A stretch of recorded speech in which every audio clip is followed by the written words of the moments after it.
PR Stoppers Talk Women Leaders, featuring Lisa Osborne Ross, Chief Operating Officer of Edelman U.S. Here's our host, Dex Simon. This is our second chance to speak with Lisa Ross as part of this program. She brought some great input, advice the first time around.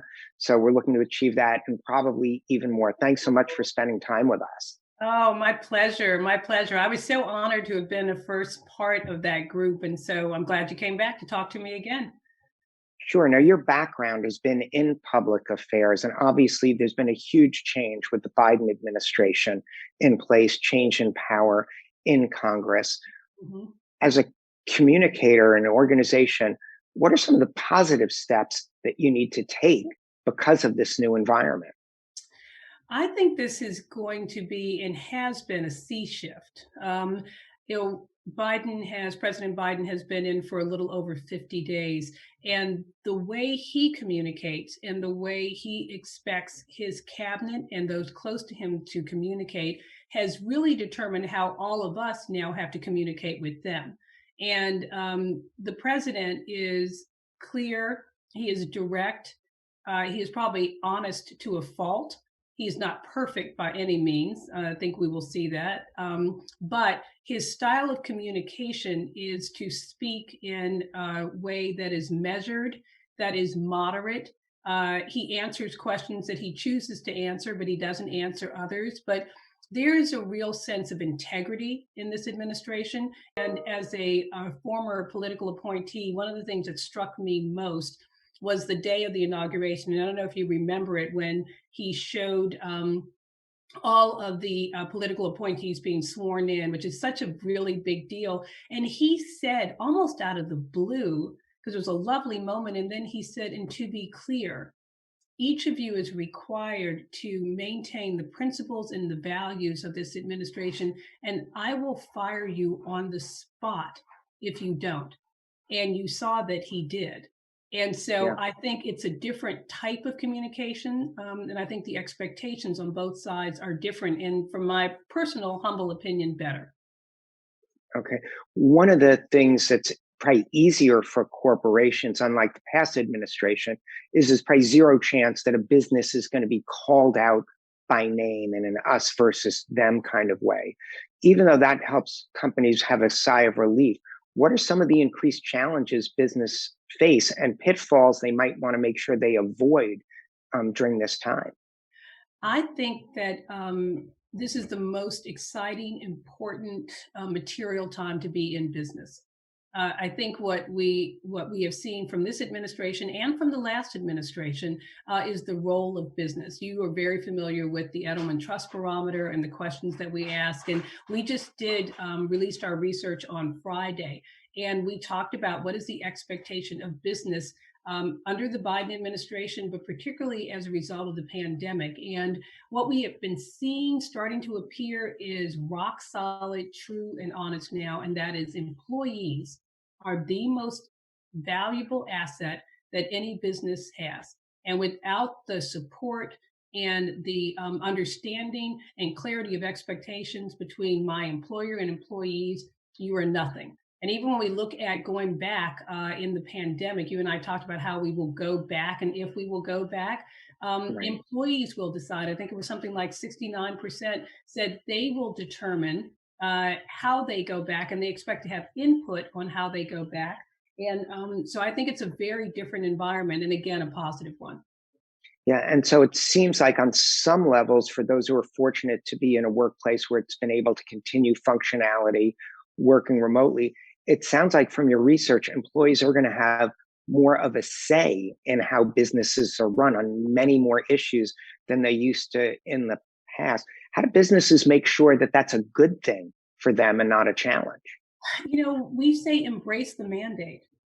Even from our research this summer, or from the first part of the year, when we talked about what is the role of business, and the role of business is significant. Our research has indicated that business is trusted more than any of the other institutions, more trusted than government, more trusted than media, and more trusted than nonprofits. Our research indicates that within business, it's my employer and the CEO. And really critical here, and I think we've seen this with the pandemic, trusted sources of information, more so than social media, traditional media. It is employee engagement. When my CEO gives me information about the vaccine, about social unrest, about racial equity, about pay, about immigration, I trust the information I get from my employer more than I trust information I get from anywhere else. And so, like, that's a beautiful burden. That's a beautiful burden for employers and for businesses to run with. Yeah. Is the partisan divide that's perceived, is that more of a Washington political divide? We saw no Republican votes on the recent COVID relief bill, even though it's got significant support among Republicans. Is that something that business has to track, and can they overcome it? Because people maybe are more in alignment than they're led to believe, even though politicians are firmly in the we won't support the opposite party space. If I could have fed you a question, that's the one I would have fed you. But because you are such a stellar journalist and you don't play that, you didn't tell me the questions in advance. But that's one I would have asked you to ask me, because there's some positive news there. Again, in this research that we've indicated, this was the only place we saw alignment between Trump voters and Biden voters, and that was that they both trusted their employer. And then we saw it in some of the research that we released over regarding COVID, the pandemic, and going back to work. And almost again, similarly, you saw very, very, very little differentiation between Trump voters and Biden voters about how they feel about going back to work. I find that positive. It makes me believe in this hyper-partisan world that we live in, that if we can find alignment on 2 or 3 things, we might be able to find alignment on 20 or 30. And I think that leads to a much better outcome for all of us. Yeah, that would be fantastic. And as we wrap up, it is Women's History Month. Businesses have had a huge role to play in the areas of diversity, equity, and inclusion. Can you maybe give some advice for people of diversity, for women in the workforce, how they can become leaders if they aspire to that, and what they need to do to be effective leaders? I was on a call maybe last week, and it was with a group of students, and a young man, I could tell he was sort of fidgeting, and he finally said, I have a question. And I was like, certainly. And he said, can you tell me, as a young Black man, how do I achieve success in the workplace? And I get this question all the time from young people of color, Black, Latinx, API, Native. How do I succeed? And I said to him, and my answer to your question is, bring your full self to work. So bring your Blackness to work. Bring your femininity to work. Bring your masculinity to work. Bring your true self to work. And at the end of the day, be really good. I mean, we talk a lot about, racial equity, and we talk about gender equity, and those things are all essential. But at the end of the day, you have to be really, really good. You have to give your best. You have to give 100%, and then be yourself, because being someone else is a second full-time job, and it takes away from your first.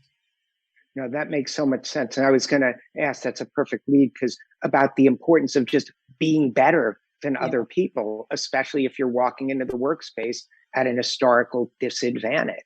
Just like, do the job better, be prepared better, think more about what does your boss need to make your boss successful, and how can you help make that happen? If you do those things consistently, you've got a much better shot at overcoming the barriers that unfortunately do still exist. And that's for everyone, honestly. That's for everyone. And, and I also say to people, lessen your burden with this concept of you are in a disadvantaged situation. Lessen your burden that you're coming in as a woman of color, or you're coming in as a man of color, you're coming as a person who's younger than the rest of the team, or, everybody on the team is from the North and you're from the South. Remove that burden of thinking that you are different, and therefore, because you are different, you are less than. Embrace whatever the change is and bring it to the table. Because what I say to our teams, when you're making a decision, if you look around the room and everybody looks like you are not going to make a material decision that's going to be reflective of the world around you, because you don't have enough diversity of voices. And so that's for anyone. But you have to diversify, you have to embrace cultural relevancy, and as you and I know, and then you just have to be really good and compete against an organization. Don't compete against your colleagues. Don't. You're not here to beat anyone. You're here to beat yourself and be the best that you can be, not the best that someone else is. Lisa, thanks so much for sharing your wisdom, your passion, your ideas. You've made such contributions to the industry as a whole and to the individuals who watch this program. Thank you. Thank you for having me again. And I'm a big fan of the series. It's pretty fantastic.